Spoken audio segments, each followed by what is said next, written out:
Hello class. তো আগের দিন আমরা ফুলমণি যেটা আছে ফুলমণিস ইন্ডিয়া সেটা স্টার্ট করেছিলাম। আজকে গত দিন আমরা এই অবধি করেছিলাম পেজ নাম্বার 34-এর অ্যাক্টিভিটি 3 অবধি। আজ আমরা পেজ নাম্বার 35 থেকে স্টার্ট করছি, কন্টিনিউ করছি, ঠিক আছে? তো টেক্সটটা তোমরা দেখতে পাচ্ছ নিশ্চয়ই। তো টেক্সটটা আমরা এখন একে একে পড়ব। সো টেক্সটে দেখো, last Sunday, little Fulmoni went to see a jatra with her parents. Last Sunday মানে গত রবিবার, যেমন আজকে সোমবার, আজকে যেমন মঙ্গলবার, তো এই যে কদিন আগে যে রবিবারটা গেল সেটা হলো আমাদের লাস্ট সানডে, ঠিক আছে? তো গত রবিবার little Phulmoni went to C আ যাত্রা উইথ হার প্যারেন্টস। ফুলমণি তার প্যারেন্টসদের সাথে মানে মা বাবার সাথে যাত্রা দেখতে গিয়েছিল, ঠিক আছে? তো ফুলমণি ওয়াজ থ্রিলড টু সি দ্য যাত্রা। আর ফুলমণি যাত্রা দেখে থ্রিলড হয়ে গেছিলো। থ্রিলড অর্থাৎ বেশ উত্তেজিত হয়ে গেছিলো, মানে সেরকম কিছুও এর আগে দেখেনি, তাই ওর এতটাই ভালো লাগলো যে ওর যাত্রাটা দেখে ভীষণই উত্তেজিত মনে হয়েছিল। Phulmoni was thrilled to see the jatra. The next day, when she narrated the story of the performance to the class, her teacher said that jatra is actually a kind of folk theatre. So next day, মানে পরদিন when she narrated the story, তার মানে পরদিন স্কুলে গিয়ে ক্লাসরুমে সে যখন স্টোরিটা মানে যে যাত্রাটা দেখলো, যাত্রা কি? যাত্রা হলো এক টাইপের নাটক, এক ধরনের নাটক হলো যাত্রা। তো সেই যাত্রায় যে ও গল্পটা দেখেছে সেটা যখন ক্লাসে ও ন্যারেট করলো, ন্যারেট করা মানে কি? বর্ণনা করা, ঠিক আছে? ভালোভাবে বর্ণনা করাকে বলা হয় ন্যারেট করা। তো ক্লাসে যখন ও সেটাকে ন্যারেট করলো, স্টোরি অফ দ্য পারফরমেন্স মানে সেই যে যাত্রার যে পারফরমেন্স মানে সেই যে অভিনয় যে দেখেছিল সেটা যখন কথা বলল, তখন হার টিচার সেড দ্যাট, ফুলমণির যিনি শিক্ষিকা ছিলেন তিনি বললেন যে যাত্রা is actually a kind of folk theatre. যাত্রা হলো এক ধরনের ফোক থিয়েটার অর্থাৎ লোকনাটক। থিয়েটার মানে কি? নাটক। আর ফোক মানে আমরা আগের লেসনে পড়েছিলাম ফোক অর্থাৎ লোক, তাই না? ফোক সং মানে লোকসঙ্গীত, ফোক ডান্স মানে লোকনৃত্য, তেমনি ফোক থিয়েটার মানে হলো লোকনাটক, ঠিক আছে? এখন যাত্রাকে লোকনাটক কেন বলা হয়? কেননা যাত্রা কি হয়, আমাদের কোনো অডিটোরিয়ামে হয় না, সেটা সাধারণত কি খোলা মাঠের মধ্যে স্টেজ বানিয়ে তার মধ্যে যাত্রা হয়, ঠিক আছে? খোলা মাঠের মধ্যে স্টেজ হয়, চারপাশ খোলা থাকে, স্টেজের জাস্ট এক সাইডে পিছনে জাস্ট একটা ব্যাকড্রপ মতন থাকে আর 3 দিক খোলা থাকে। আর সেখানে যারা যারা নাটক করেন সেখানে তারা বিভিন্ন গল্প নিয়ে, সেটা সাধারণত কি কোনো পৌরাণিক গল্পের উপর হয়, সাধারণত পৌরাণিক ঘটনাবলী নিয়ে যাত্রায় সেটা ওনারা নাটক করে দেখান, ঠিক আছে? আর নর্মাল নাটকের থেকে যাত্রার যে অভিনয়টা একটু অন্যরকম হয়।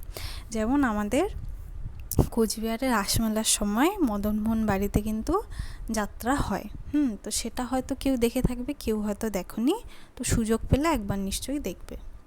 আচ্ছা, তো এবার দেখো কি হলো, তাহলে লাইনটা আবার পড়ছি।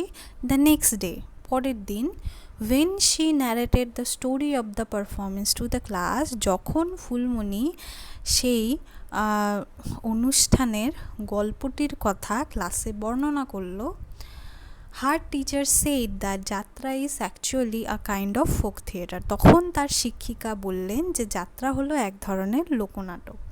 This kind of theatre is performed under different name in different parts of our country.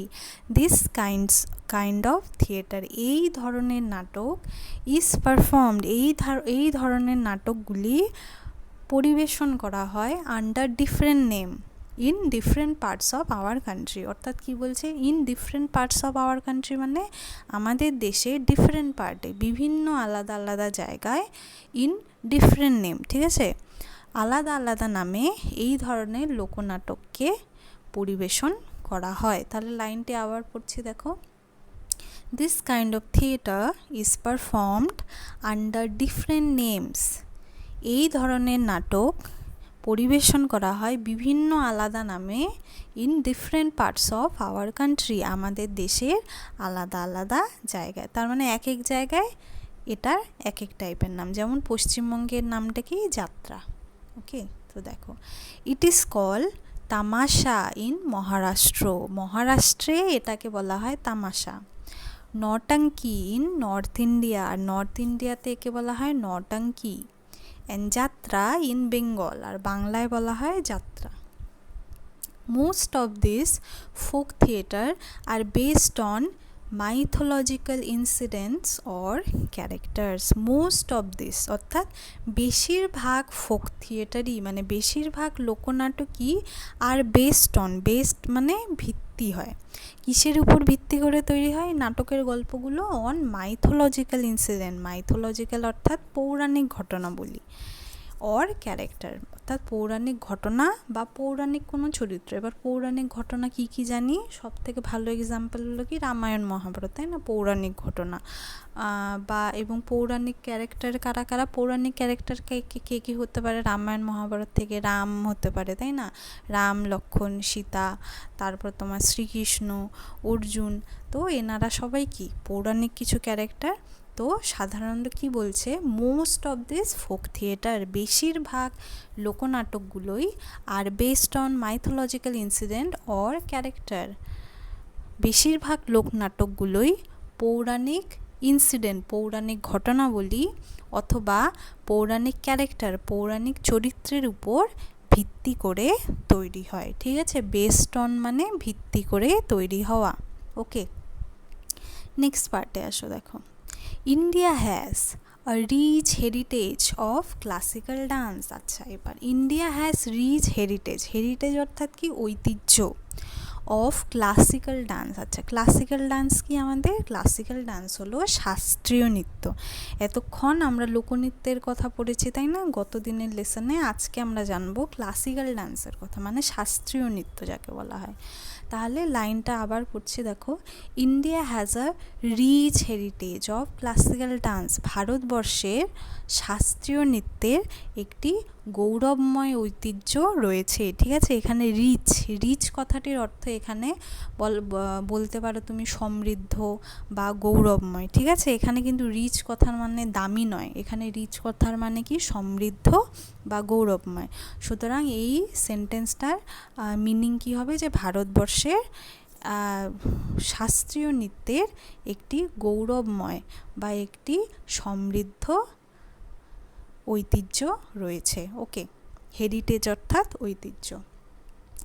There are many classical dance form, এবং এখানে অনেক ধরনের শাস্ত্রীয় নৃত্যের ধরন রয়েছে। ডান্স ফর্মস মানে নাচের ধরন। Okay, and each deals with some mythological narrative, এবং ইচ অর্থাৎ প্রত্যেকটি, ডিলস উইথ মানে প্রত্যেকটির মধ্যেই কি রয়েছে, কোনো না কোনো মাইথোলজিক্যাল, একটু আগেই মাইথোলজিক্যাল বললাম, মাইথোলজিক্যাল অর্থাৎ হলো পৌরাণিক, আর ন্যারেটিভ কি বলেছি, বর্ণনা, তাই না? এবার তার মানে লাইনটার মানে কি দাঁড়াচ্ছে, there are many classical dance forms and each deals with some mythological narrative. এখানে অনেক ধরনের শাস্ত্রীয় নৃত্যের ধরন রয়েছে এবং যার প্রত্যেকটি কিছু না কিছু বা কোনো না কোনো পৌরাণিক ঘটনাবলীকে বর্ণনা করে। ঠিক আছে, ন্যারেটিভ বর্ণনা করছে। ওকে, The dancers wear colorful dresses and dance in harmony with music. The dancers wear, নৃত্যশিল্পীরা রং বেরঙের পোশাক পরেন এবং সঙ্গীতের সঙ্গে এক ছন্দে নৃত্য পরিবেশন করেন। আচ্ছা, dance in harmony in music মানে হারমোনি মানে এক তালে বা এক ছন্দে। ঠিক আছে, মিউজিক অর্থাৎ সঙ্গীতের তালে তালে ওনারা রং বেরঙের পোশাক পরে নৃত্য পরিবেশন করেন। ড্রামাটিক্স is an essential part of the Indian classical dance tradition. Okay, so এখন একটা আসলো কি ড্রামাটিক্স কি ড্রামাটিক্স যে ওয়ার্ডটা আছে এটার মধ্যে প্রথমে দেখো ড্রামা রয়েছে, তাই না? সো ড্রামা কি? ড্রামা হলো নাটক। হ্যাঁ, ড্রামাটিক্স অর্থাৎ কি? নাটকের সঙ্গে সম্পর্কযুক্ত কোনো জিনিস। মানে এক কথায় বলতে পারো যে তোমরা নিশ্চয়ই দেখেছো যে যখন ক্লাসিক্যাল ডান্স পারফর্ম করা হয় তো সেখানে কিন্তু মানে আমরা নাচের মুদ্রা কীরকম হচ্ছে বা কীভাবে দাঁড়াতে হচ্ছে সেটার সঙ্গে সঙ্গে আমাদের ফেসের যে এক্সপ্রেশন। কেননা ক্লাসিক্যাল নাচে কি হয়, কি বললো একটু আগে কি জানলাম, পৌরাণিক ঘটনাবলীকে আমরা নাচের মাধ্যমে দেখাই, তাই না? তো সেগুলো দেখাতে হলে কি আমাদের কিছু নাটকের সাহায্য নিতে হবে। মানে অনেকটা নাচ প্লাস নাটক দুটোকে একত্রিত করলে যা হয় আমাদের যে ক্লাসিক্যাল ডান্স সেটা কিন্তু সেরকমই। তো তোমাদের মধ্যে যারা না ক্লাসিক্যাল ডান্সটা শেখো তারা নিশ্চয়ই এগুলো বুঝতে পারবে। তো এখানে সেন্টেন্সটা কি বলছে যে ড্রামাটিক্স is an essential part. Essential অর্থাৎ গুরুত্বপূর্ণ, ঠিক আছে, বা অবিচ্ছেদ্য। হ্যাঁ, part of the Indian classical dance tradition অর্থাৎ ঐতিহ্য।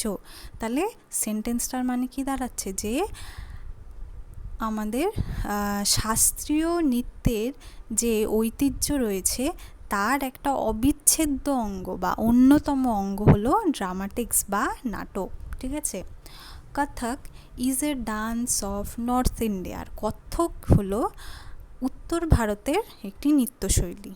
while Bharatnatyam, Mohiniyattam, Kuchipudi and Kathakali are all from South India. আর ভারতনাট্যম, মোহিনীয়াট্টম, কুচিপুড়ি, কথাগুলি এগুলো হলো সাউথ ইন্ডিয়া থেকে এসেছে, ঠিক আছে। সাউথ ইন্ডিয়ার থেকে যেমন ভারতনাট্যম হলো তামিলনাড়ু নামক একটি স্টেটের জনপ্রিয়, মোহিনীয়াট্টম তো সেটাও তোমার ওই দিকেই তামিলনাড়ু কেরলে। হ্যাঁ, কুচিপুড়ি হলো অন্ধ্রপ্রদেশের এবং কথাগুলি কেরলের। তো এই সবগুলোই কি সাউথ ইন্ডিয়ার বিভিন্ন স্টেট, তাই না। Manipuri and Odissi dance forms of eastern India. আর ইস্টার্ন ইন্ডিয়া মানে পূর্ব ভারতের নৃত্যশৈলী কী মণিপুরি, যেটা কি না মণিপুর নামক যে রাজ্য আছে, মণিপুর রাজ্যটা কোথায়? মণিপুর রাজ্যটা আমাদের দেশের একদম পূর্ব দিকে। তোমরা যদি ম্যাপটা দেখো তাহলে আসামের পাশে, মানে আসাম পেরিয়ে দেখবে অরুণাচল প্রদেশ, তার নিচের দিকে দেখবে মণিপুর নামে একটি রাজ্য আছে। সেই রাজ্যে একটি ক্লাসিক্যাল ডান্স হলো মণিপুরি। এবং অপর যেটি বলছে ওড়িশি, নাম শুনে বুঝতে পারছো এটা হলো ওড়িশার ডান্স, তাই না, ওড়িশার নাচ হলো ওড়িশি। আচ্ছা, such a wide variety of dance forms cannot be found anywhere else in the world. such a wide variety মানে এত ওয়াইড ভ্যারাইটি। ওয়াইড অর্থাৎ কি? এখানে ওয়াইড মানে সাধারণত আমরা কি জানি, যেটা তোমার চ্যাপ্টা বা অনেকটা চওড়া, কিন্তু এখানে ওয়াইড মানে কি বোঝাচ্ছে? ওয়াইড মানে বোঝাচ্ছে যে বিভিন্নতা, ঠিক আছে, এত টাইপের। কারণ এই যে প্রত্যেকটি নাচের নাম বললাম, প্রত্যেকটি নাচ যদি তোমরা দেখো প্রত্যেকটি কিন্তু প্রত্যেকটির থেকে অনেকটা আলাদা, তাই না। তুমি পোশাকের দিক দিয়ে বলো, টেকনিকের দিক দিয়ে বলো, বা সেখানে যে ধরনের মিউজিক ইউজ করা হয় সেটার দিক দিয়ে বলো, প্রত্যেকটাই কিন্তু অনেক আলাদা। তাই এখানে কি বলছে যে such a wide variety of dance forms cannot be found anywhere else in the world. বিশ্বের অন্য কোথাও নাচের এত ধরনের বিভিন্ন ধরন খুঁজে পাওয়া যাবে না। ঠিকই, কিন্তু তুমি ভারতবর্ষ ছাড়া অন্য কোনো দেশে দেখো, সেখানে হয়তো অনেক ধরনের লোকনৃত্য তুমি পাবে, কিন্তু এত ধরনের ক্লাসিক্যাল ডান্স কিন্তু পাওয়া যায় না, তাই না। কারণ আমাদের দেশটাই এরকম, বিভিন্ন জায়গায় বিভিন্ন ধরন, তাই না। আমাদের দেশে এতগুলো ভাষা রয়েছে, হ্যাঁ, এত টাইপের নাচ রয়েছে, গানও অনেক ধরনের রয়েছে, এত ধরনের আমরা লোকনৃত্যের নাম জানলাম, তাই না, অনেক ধরনের। তো এটা কিন্তু অন্য কোথাও পাওয়া যায় না।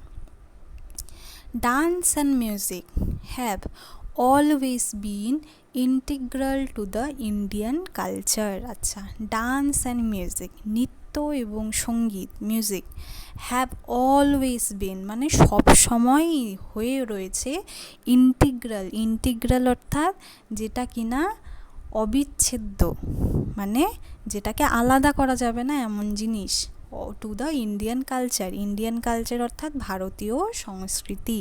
তাহলে ইন্টিগ্রাল মানে কি বললাম, অবিচ্ছেদ্য। ইন্ডিয়ান কালচার অর্থাৎ ভারতীয় সংস্কৃতি। তাহলে সেন্টেন্সটা এখন আবার পড়ছি, দেখো। ডান্স অ্যান্ড মিউজিক, নৃত্য এবং সঙ্গীত, have always been integral to the Indian culture, ভারতীয় সংস্কৃতির একটি অবিচ্ছেদ্য অঙ্গ। নৃত্য এবং সঙ্গীত সব সময়ই আমাদের ভারতীয় সংস্কৃতির একটি অবিচ্ছেদ্য অঙ্গরূপে রয়েছে। Phulmoni has a sweet voice, ফুলমণির রয়েছে মিষ্টি গলা। She believes that she can sing in harmony with musical instruments. আচ্ছা, she believes, সে বিশ্বাস করে যে সে মিউজিক্যাল ইনস্ট্রুমেন্ট অর্থাৎ বাদ্যযন্ত্রের সঙ্গে ইন হারমোনি অর্থাৎ এক ছন্দে গাইতে পারবে। এবার কোন কোন বাদ্যযন্ত্রের কথা বলেছে দেখো, লাইক সিতার অর্থাৎ যেটা তোমার অনেকটা বীণার মতো দেখতে হয় কিন্তু সাইজ একটু ছোট হয়, ঠিক আছে। সিতার, তবলা তো সবাই চেনো। সারেঙ্গিটাও সেরকমই অনেকটা, হ্যাঁ, বীণার মতনই দেখতে। ড্রাম অর্থাৎ এখানে ঢোলের কথা বলা হচ্ছে, অ্যান্ড সো অন। তাহলে লাইনটা দেখো আবার পড়ছি। She believes that she can sing in harmony with musical instruments like sitar, tabla, Sarangi, drum and so on.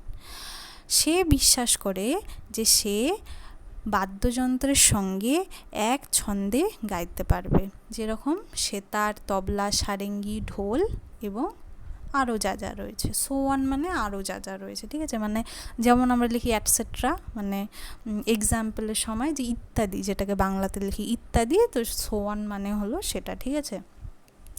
Phulmoni came to know that the Indian kings and rulers patronised classical music and dance in their courts. আচ্ছা, Indian kings and rulers, ভারতীয় রাজা, ruler অর্থাৎ শাসকেরা, ঠিক আছে। Patronise করার ভালো বাংলা যদি বলো পৃষ্ঠপোষকতা। এবার পৃষ্ঠপোষকতা করা কি, তখনকার দিনে রাজা মহারাজা, তোমরা নিশ্চয়ই অনেক টিভিতেও দেখেছো যে কী হতো রাজাদের সভায়, তখনকার দিনে তো আর টিভি ছিল না, ইন্টারনেট ছিল না, তো তখন কি করতো যে ওনার একটা রাজ্যে যে রাজা, তার জায়গায় যারা যারা ভালো গান গাইতো, ভালো নাচতো, হ্যাঁ, তাদেরকে কি করতো নিজের সভায় ডেকে নিত, মানে নিজের রাজবাড়িতে ডেকে নিত। তো সেখানে মাঝে মাঝে সে কি আসর বসতো, তাই না, সভার মধ্যে। সেখানে বলতো তুমি যে গায়ক সে গাইতো, যে নর্তকী তিনি নাচতেন, তাই না। এবং তাদেরকে রাজা কি করতো, তার নিজের কাছেই রেখে দিত, তাদের খাওয়া পড়া মাইনাপত্র সব কিছু রাজাই দেখতো। তো সেই জিনিসটাকে বলা হয় কি, পৃষ্ঠপোষকতা করা। মানে তাদের কাজ কি ছিল, যে রাজার যখন মন চাইবে তখন রাজাকে গান শোনাবে, নাচ দেখাবে, আর বাকি টাইমটা তারা নিজের গানের প্র্যাকটিস করবে, নাচের প্র্যাকটিস করবে, হ্যাঁ। তাদের খাওয়া পড়া, হ্যাঁ, মাইনাপত্র বা থাকার কোনো চিন্তা ছিল না, ঠিক আছে। তাহলে লাইনটা দেখো আবার পড়ছি। Phulmoni came to know that, আচ্ছা, ফুলমণি এটা জানতে পেরেছে যে ইন্ডিয়ান কিংস অ্যান্ড রুলার্স, ভারতীয় রাজা এবং শাসকেরা patronise classical music and dance in their courts. আচ্ছা, ভারতীয় রাজা এবং শাসকেরা শাস্ত্রীয় সঙ্গীত এবং নৃত্যকে পৃষ্ঠপোষকতা করতেন নিজেদের, শাস্ত্রীয় সঙ্গীত এবং নৃত্যকে নিজেদের দরবারে পৃষ্ঠপোষকতা করতেন। আচ্ছা, কিভাবে করতেন, যারা এগুলো প্র্যাকটিস করে তাদেরকে নিজের কাছে নিয়ে এসে করতেন, ঠিক আছে। আচ্ছা, যেমন দেখো, emperor Akbar love to listen to the songs of Tansen. আচ্ছা, এম্পেরার আকবর কে ছিলেন, একজন শাসক ছিলেন আমাদের, তাই না। তো সেই যে শাসক আকবর ছিলেন, তিনি তানসেন নামক একজনের গান শুনতে খুব ভালোবাসতেন। এবং তানসেন কি একজন বিখ্যাত ক্লাসিক্যাল মিউজিশিয়ান। তিনি যারা ক্লাসিক্যাল মিউজিক শেখো, শাস্ত্রীয় সঙ্গীত যারা শেখো, দেখবে শাস্ত্রীয় সঙ্গীতের মধ্যে অনেক রাগ আছে, তাই না। রাগ মানে কি, রাগ মানে কিন্তু অ্যাকচুয়াল রাগ না, মানে যেটা আমরা বলি ইংলিশে, যেটা তোমরা জানো অ্যাঙ্গার না, রাগ হলো গানের রাগ, যেমন ভৈরব রাগ, হ্যাঁ, তারপরে মালকোষ রাগ, অনেক ধরনের রাগ আছে। তো এই যে তানসেন ছিলেন, তিনি খুব লেজেন্ডারি একজন ছিলেন।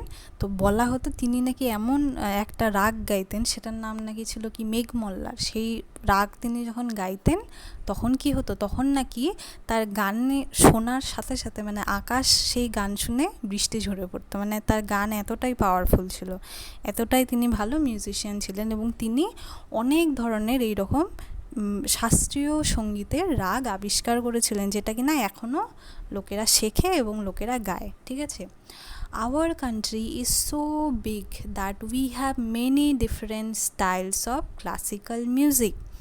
Hour country is so big, আমাদের দেশ এতটাই বড় যে we have many different style, আমাদের অনেক ধরনের, ডিফারেন্ট স্টাইল মানে কি, বিভিন্ন ধরনের স্টাইলস অফ ক্লাসিক্যাল মিউজিক, যে আমাদের অনেক ধরনের শাস্ত্রীয় সঙ্গীত রয়েছে, লাইক হিন্দুস্তানি অ্যান্ড কর্ণাটিক। এর মধ্যে মেন কি, একটা হলো হিন্দুস্তানি যেটা কিনা উত্তর ভারতে গাওয়া হয়, আর একটা হলো কর্ণাটিক যেটা কিনা দক্ষিণ ভারতে গাওয়া হয়। ঠিক আছে, এই দুটো classical form.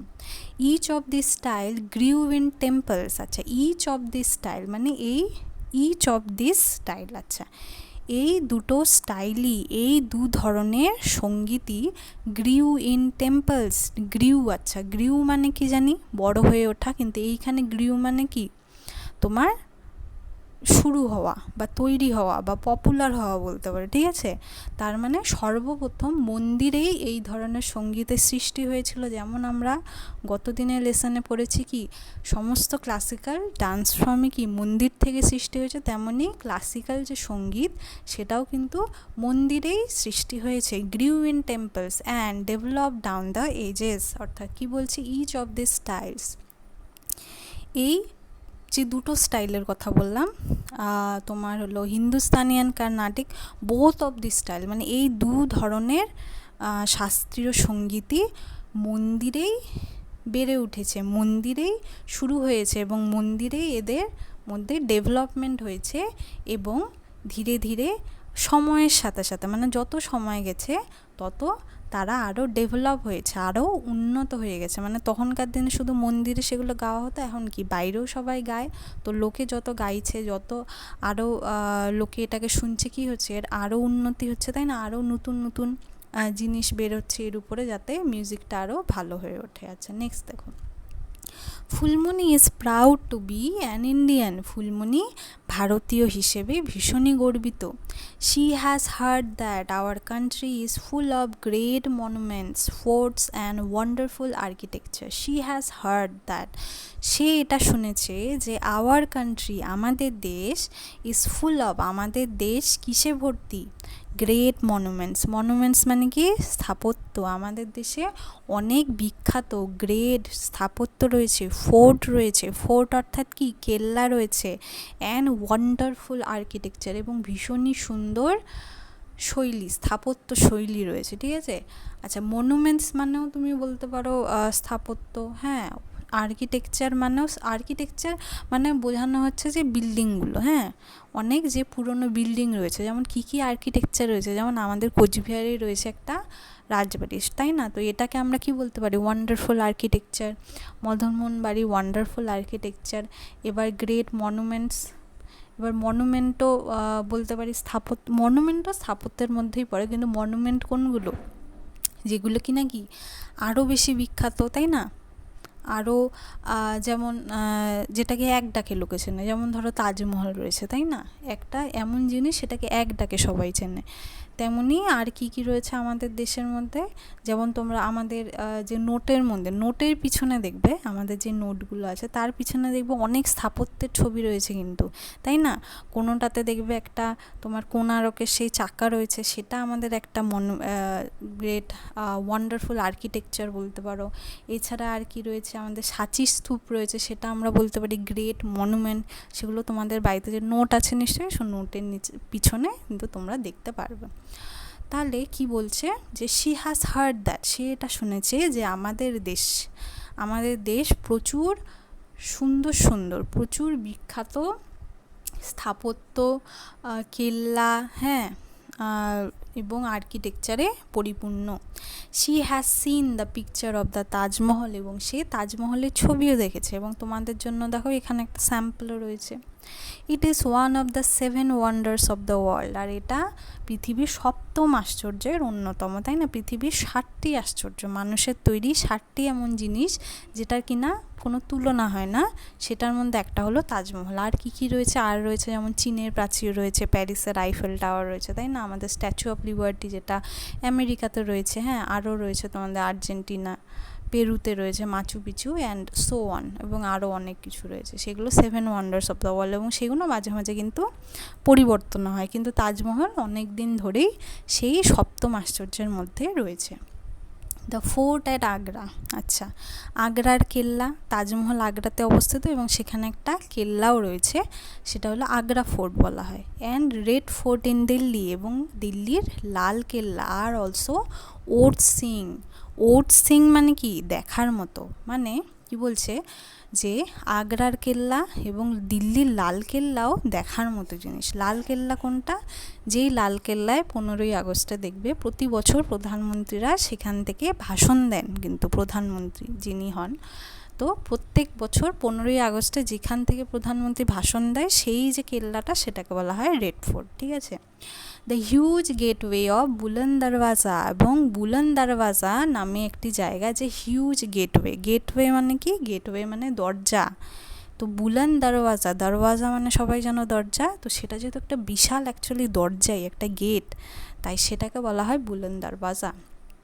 built by Emperor Akbar at Fatehpur Sikri is also among the monuments that Fulmoni wishes to see, এবং ওটা ছাড়াও কি ফতেপুর সিকরিতে, যেটা কিনা দিল্লির কাছাকাছি একটা জায়গা, সেখানে আকবর এই যে বিশাল একটা দরজা বানিয়েছিলেন, তো সেটা নাম হলো বুলন্দ দরওয়াজা, সেটাও ফুলমণি দেখতে চায়। She hopes that someday she will be able to travel all over India and see all the fascinating monuments. She hopes, সে এটা ভাবে, সে এটা বিশ্বাস করে যে কোনো একদিন, সামডে কোনো একদিন সে পুরো ভারতবর্ষ ঘুরতে পারবে, এবং এই সমস্ত ফ্যাসিনেটিং মানে বিখ্যাত, হ্যাঁ, ভীষণই সুন্দর মনুমেন্টগুলো, স্থাপত্যগুলোও দেখতে পারবেন। তো এই অবধি গিয়ে তোমাদের যে টেক্সটটা, এটা এখন ফিনিশ হলো। ভীষণই সুন্দর একটা গল্প।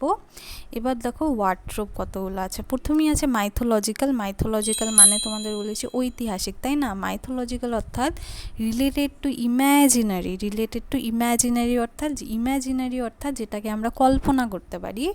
এজ ওল্ড টেলস, হ্যাঁ, মানে কাল্পনিক পৌরাণিক কাহিনী। হ্যান্ডেড ডাউন থ্রু জেনারেশন, মানে জেনারেশন থ্রু জেনারেশন মানে যুগ যুগ ধরে এক জেনারেশন থেকে, মানে তোমাদের ঠাকুমারা তাদের ঠাকুমার কাছে শুনেছেন, তাই না? তো তোমরা তোমাদের ঠাকুমাদের কাছে শুনেছো, তো এইভাবে পরের পর জেনারেশনে এই গল্পগুলো চলে আসছে, তো এইগুলোকে বলা হয় মাইথোলজিক্যাল। দেন আছে দেখো হেরিটেজ। হেরিটেজ অর্থাৎ ঐতিহ্য। এখানে কি লেখা দেখো, এলিমেন্টস অফ কালচার। এলিমেন্টস মানে পার্টস, এক কথা বলতে পারো পার্টস অফ কালচার, কালচারের অঙ্গ, আমাদের সংস্কৃতির বিভিন্ন অঙ্গ, which are passed on from one generation to another. এটাও আমাদের কি কি কালচারের অঙ্গ কি কি, যেমন আমাদের পোশাক, এটাও কিন্তু আমাদের একটা হেরিটেজ, তাই না? ভারতীয় পোশাক কি শাড়ি, তো শাড়িটাও একটা হেরিটেজ, যেটা কিনা যুগ যুগ ধরে এক যুগের পর আরেক যুগে লোক পড়ে এসছে, তো এটাও আমাদের একটা হেরিটেজ। ওকে, নেক্সট আছে দেখো harmony, matching in rhythm. Rhythm অর্থাৎ ছন্দ, মানে ছন্দের তালে তালে।